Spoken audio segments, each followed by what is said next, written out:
अल्लाहु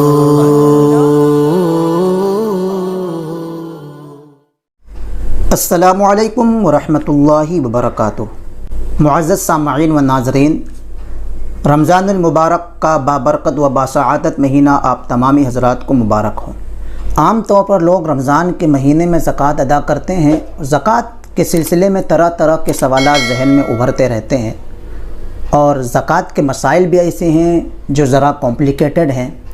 तो आज के इस छोटे से वीडियो में आप हज़रात के सामने ज़कात के सिलसिले में बुनियादी 3 बातें हैं वो रखने की कोशिश करूँगा कि ज़कात किसी के ऊपर वाजिब होगा तो उसकी क्या कंडीशंस हैं, उसके क्या शराइत हैं। दूसरी चीज़, किन को दे सकते हैं और किन को नहीं दे सकते। और तीसरी चीज़, कौन कौन से सामान पर, कौन कौन से माल पर ज़कात वाजिब है। आगे बढ़ने से पहले मैं आप हज़रात से गुजारिश करूँगा हमारे चैनल को सब्सक्राइब कर लें ताकि इसी तरह की दीनी और दुनियावी मालूमात आप तक पहुँचती रहे। ज़कात अदा करने के लिए कुछ शराइत हैं, कुछ कंडीशंस हैं, पहले उनको समाअत करते हैं। ज़कात वाजिब होने के लिए मुसलमान होना, बालिग होना यानी 15 साल के ऊपर का होना, अक्लमंद होना, लिहाजा कोई इंसान अगर दिमागी तौर पर बीमार है, जैसे पागल है, तो उस इंसान के ऊपर ज़कात वाजिब नहीं है। तो आज़ाद होना, अब ये मतलब नहीं है कि वो जेल से बाहर है तो वो आज़ाद है, बल्कि ये माना है कि वो किसी का ग़ुलाम ना हो। और आज के ज़माने में ग़ुलामी का तसव्वुर नहीं है तो इस बात की कोई ज़रूरत नहीं है। आगे मसला है मालिक निसाब होना, यानी उस इंसान के पास इतना माल हो जिसके ऊपर ज़कात फ़र्ज़ हो। जैसे आज के ज़माने में मान लीजिए तकरीबन 30,000 रुपये जो निसाब तक पहुंच जाता है। 30,000 या उससे ज़ायद का मालिक है तो उसके ऊपर ज़कात फ़र्ज़ हो गए। इसी तरह पूरे तौर पर मालिक होना, यानी वो जो माल है उसके पास वो ख़ुद उसका मालिक है। आगे है निसाब का कर्ज़ से फ़ारिग होना, यानी उस बंदे के ऊपर कर्ज़ ना हो। आगे है निसाब हाजत असलिया से फ़ारिग हो, यानी घरेलू ज़रूरियात के अलावा हो, घरेलू ज़रूरियात से एक्स्ट्रा हो।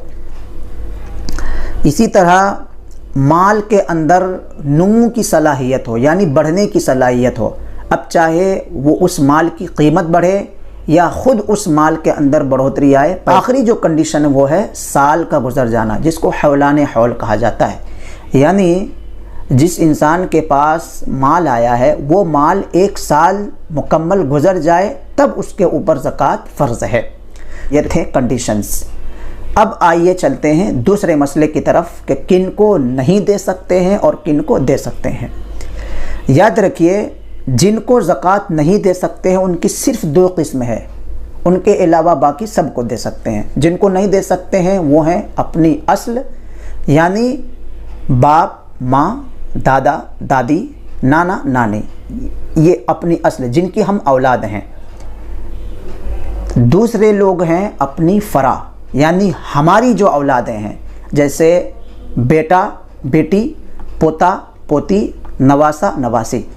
इनके अलावा आप दूसरे लोगों को दे सकते हैं, चाहे आपकी बहन हो या आपका भाई हो या आपकी खाला हो, आपकी फूफू हो, मामा हो। बल्कि अगर किसी इंसान को अपने बेटे को देना है तो उसकी बहू अगर मौजूद है और वो इस कंडीशन पर है कि उसको ज़कात का माल दिया जाए तो वो बहू को दे सकता है। तो इस तरह उसके अलावा और भी कई रिश्तेदार हैं जिनको दिया जा सकता है। तो जिनको नहीं दिया जा सकता वो सिर्फ 2 लोग हैं अपने ऊपर, यानी बाप, माँ, दादा, दादी, नाना, नानी, और अपने नीचे जिनको फ़रा कहा जाता है, बेटा, बेटी, पोता, पोती, नवासा, नवासी। इनके अलावा आप दूसरों को दे सकते हैं।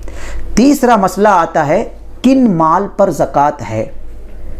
याद रखिए, जिन माल पर ज़कात फ़र्ज़ है, जिन माल पर ज़कात अदा करना है, उनकी सिर्फ 3 किस्में हैं। पहली चीज़ है समन, यानी सोना, चांदी या उनकी कीमत, या जिनके पास कुछ रकम हो।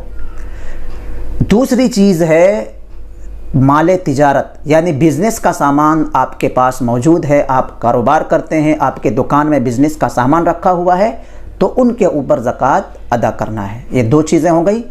तीसरी चीज़ है साइमा जानवर, यानी वो जानवर जो चरकर अपना दाना पानी हासिल करते हैं। लेकिन याद रहे कि जानवरों के ऊपर जो ज़कात अदा करना होता है उसकी एक लंबी तफसील है।